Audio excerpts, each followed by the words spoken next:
The flood recedes. But God remembered Noah and all the wild animals and livestock with him in the boat.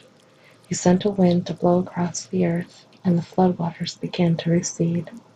The underground waters stopped flowing, and the torrential rains from the sky were stopped. So the floodwaters gradually receded from the earth.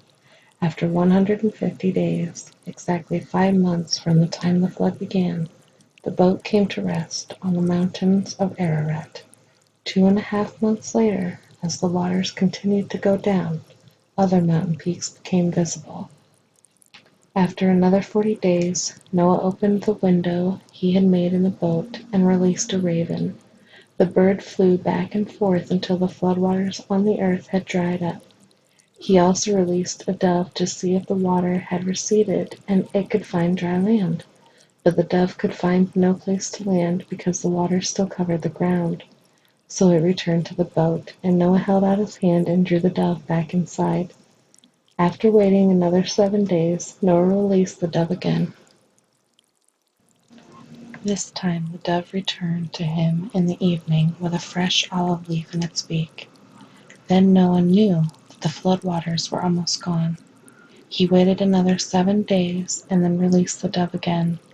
This time it did not come back. Noah was now 601 years old.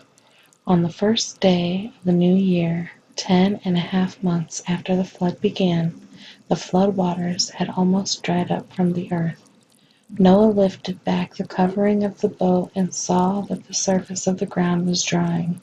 2 more months went by, and at last the earth was dry.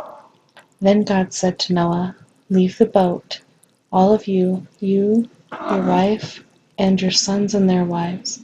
Release all the animals, the birds, the livestock, and the small animals that scurry along the ground, so they can be fruitful and multiply throughout the earth."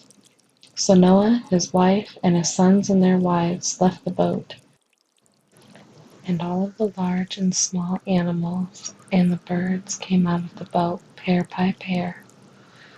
Then Noah built an altar to the Lord, and there he sacrificed as burnt offerings the animals and birds that had been approved for that purpose.